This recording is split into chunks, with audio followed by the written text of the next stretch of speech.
Halo,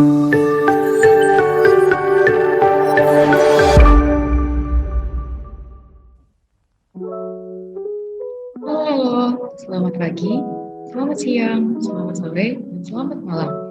Buat teman-teman pendengar setia Paimin Podcast, apa kabar nih semuanya? Semoga para pendengar diberi kesehatan dan kebahagiaan ya.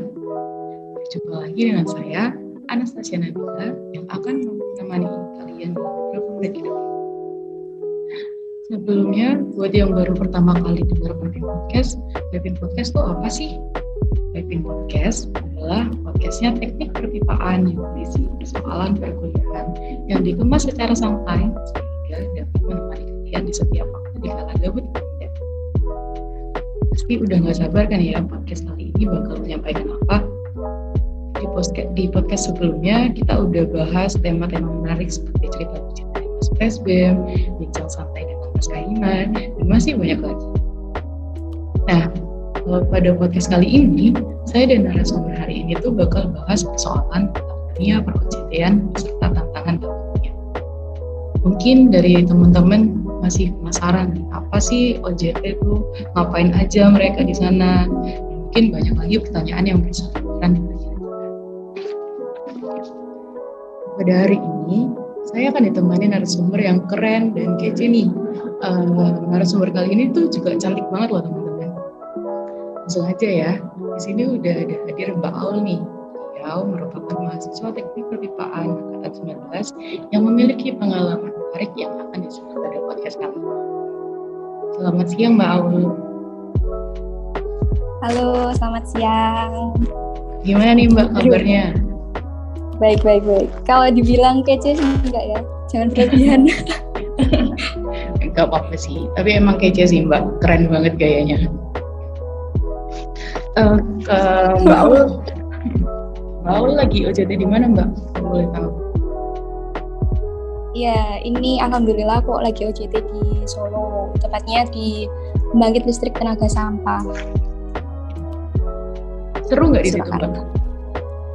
Seru. Tapi yang bikin sedikit tantangan itu, ini benar-benar di tengah-tengah TPA ya, tengah-tengah tempat pembuangan sampah.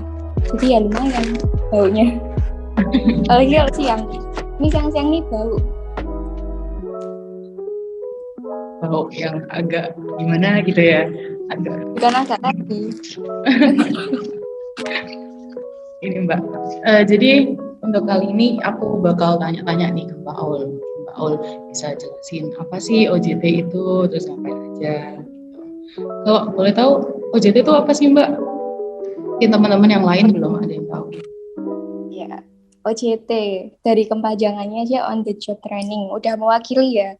Jadi on the job training berarti kan training yang disiapkan untuk bekerja. Jadi mahasiswa D3, D4 di PPNS itu diwajibkan OJT. Biasanya kalau mahasiswa mahasiswa D4 itu OJT-nya di semester 6 atau 7 atau dua-duanya. Kalau untuk D3 biasanya di semester 5. Nah, kenapa kok ada OJT di PPNS atau di Poltek? Itu karena OJT itu mempersiapkan mahasiswa agar nantinya mereka lulus itu punya bekal untuk memasuki dunia kerja gitu. Kalau biasanya ada juga nih OJT buat pekerja. Biasanya perusahaan BUMN tuh nerapin OJT. Nah, kalau yang seperti itu berarti memang OJT yang dipersiapkan untuk para pekerja sebelum menjadi pegawai tetap di sana, kayak gitu sih setauku. Berarti OJT ini persiapan kita nanti mau lulus kuliah itu bakal ngapain gitu ya Mbak? Jadi kayak spilan gitu ya? Ya, spilan boleh. Ini ya. Kalau OJT itu biasanya ngapain aja sih Mbak selama di tempat industri? Ya, kalau aku di sini sih membantu pekerjaan di tempat OJT. Teman-temanku yang lain OJT juga gitu, kebanyakan juga membantu apabila dibutuhin. Membantunya pun nggak hanya dibatasi lingkup piping aja ya, tapi bisa yang lain. Kalau pengalamanku sama kelompokku, kita bantuin ke elektrikal. Tapi ya cuma cek dan recheck aja sih. Lumayan juga ilmunya dari situ. Pokoknya kalau di tempat OJT itu kita jangan batasin hanya belajar di bidang kita aja. Sayang, soalnya ilmu di tempat OJT atau di tempat kerja itu lumayan banyak, bukan lumayan banyak lagi sih, emang banyak banget.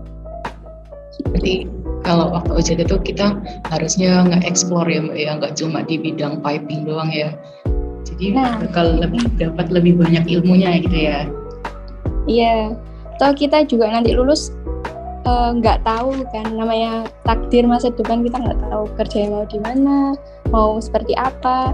Mumpung ada kesempatan buat belajar di tempat kerja ya, ambil aja, serap aja ilmunya segalanya. Gitu. Kalau ini Mbak, kalau boleh tahu tuh industri gimana sih yang memiliki daya serap tenaga kerja dari piping engineer yang paling besar? Sependek yang aku tahu itu industri yang paling banyak nyerap tenaga kerja piping engineer ya oil and gas, pembangkit, bahkan di industri marine pun juga membutuhkan piping engineering. Kalau perusahaan yang paling banyak membutuhkan piping engineering biasanya kayak konsultan, karena itu butuh piping engineering buat desain kan, buat tahapan engineeringnya lah, gitu. Ya. Ini Mbak, aku kepo sih Mbak. Kalau lagi OJT tuh kan lagi ada beberapa yang lagi di luar kota kan. Itu Mbak Aul sama teman-teman kayak nge-explore kotanya juga nggak? Jalan-jalan atau gimana gitu? Ya pasti. Sayang banget di luar kota kalau nggak explore. Apalagi aku kan dapat di Solo kan. Ya lumayan lah. Solo deket Jogja, deket Tawangmangu. Kalau libur jalan-jalan.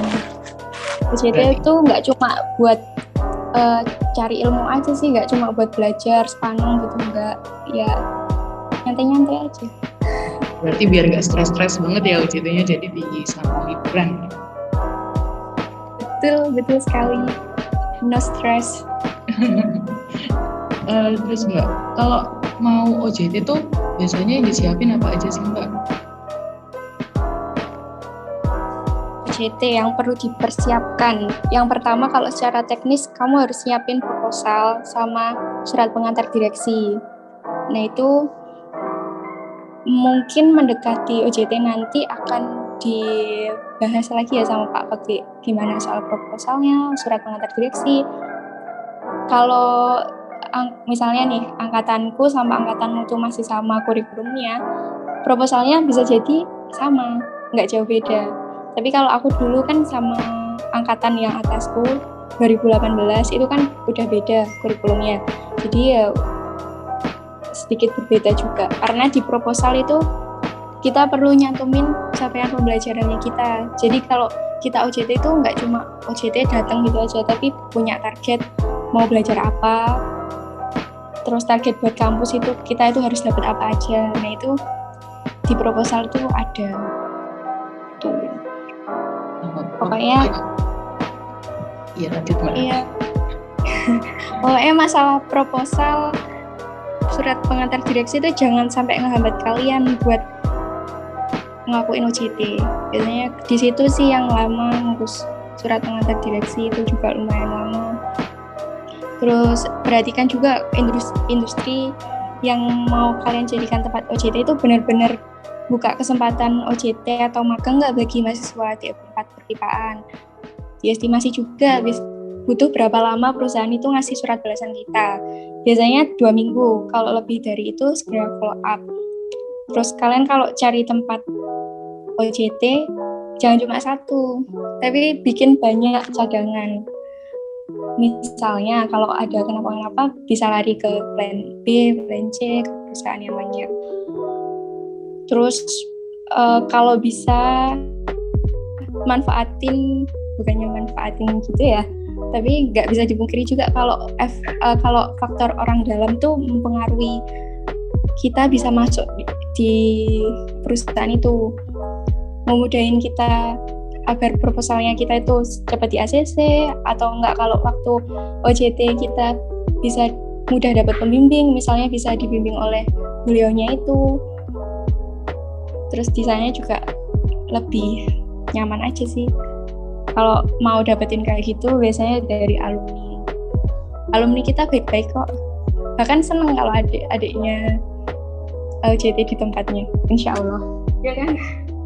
Soalnya dengar banyak alumni dari TP ini juga support di beberapa industri yang udah bagus-bagus ya Mbak ya. Jadi memudahkan banget buat kita yang bakal OJT ke depannya. Iya betul. Nah kamu ini udah waktunya nyiapin OJT? Belum kan? Belum dong, kan aku masih semester 3. Oke. Ya udah segera di list aja mau perusahaan di mana, yang kayak apa. Siap. Kalau yang perusahaan wajib dipilih sama di pilihan pertama tuh perusahaan kayak apa sih Mbak sebenarnya? Kalau menurutku sih perusahaan yang dimana kamu itu bisa ngembangin skill pipingmu. Kita kan udah dapat materi, misalnya mekanika fluida, analisa tegangan, manajemen proyek, dan lain-lain. Nah, kira-kira kalau kamu masuk situ tuh, kamu bisa nggak sih belajar lebih banyak di situ?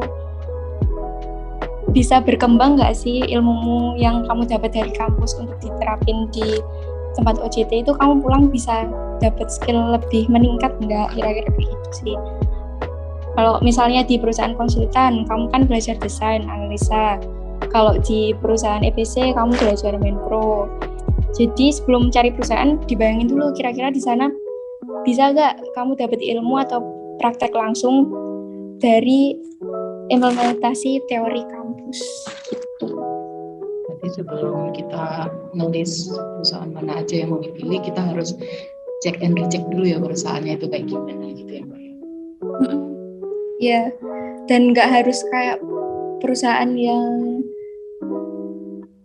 besar-besar juga nggak harus. Yang penting dilihat aja perusahaannya itu cocok nggak sama bidang kita. Misalnya ada alumni atau ada kak kelas yang pernah, mas mbaknya yang pernah magang di OJT di situ, kira-kira pulang dari situ banyak nggak ilmunya yang dapat dari situ. Kalau OJT itu menerapkan ilmu yang kita dapat dari perkuliahan. Nah, menurut Mbak Aul sendiri, matkul apa sih yang paling berguna waktu Mbak Aul OJT ini selama matkul yang didapat selama perkuliahan? Kalau aku di sini paling banyak menggambar perpipaan tingkat lanjut. Tapi karena di sini itu aku di bidang pembangkit listrik. Pipingnya, desainnya, analisanya itu juga lumayan dibutuhin. Itu sih. Juga sering pembimbingku tuh ngasih kuis-kuis soal mekanika fluida, analisa tegangan. Jadi ya dibutuhin, berguna itu. Kalau yang paling berguna, kalau namanya paling berguna sih menurutku berguna semua. Soalnya saling terkait gitu. Nah kalau itu tadi kan matkul yang dipelajari di kampus ya. Kalau yang nggak didapat di kampus tapi waktu OJT itu dapat kayak ilmu apa aja tuh Mbak kira-kira? Sejauh ini yang paling aneh yang pernah aku dapat, aku belajar nyetir loader. Loader itu alat berat. Aku dikasih kesempatan sama pembimbingku di sini. Mbak Aul bisa nggak nyetir mobil Matic? Nggak bisa Pak. Kalau Mbak Aul bisa itu ngemudi loader. Aku padahal nggak bisa itu nyetir mobil Matic. Terus ya udah nyoba aja. Terus ya, bisa sekarang? Lumayan sih. Jago ya berarti sekarang. Ayo tak bonceng dah. Kapan-kapan ya Mbak ya, nanti kalau aku main ke sana. Sewa dulu alat beratnya.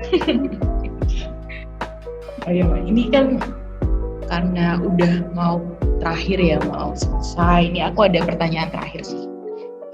Pesan-pesan buat teman-teman dari Mbak Aul yang akan melakukan OJT ke depan itu apa Mbak? Kalau dari aku pesannya tuh kalian tuh jangan sampai terkendala masalah teknis. Misalnya proposal, surat pengantar tuh bikin aja dari awal.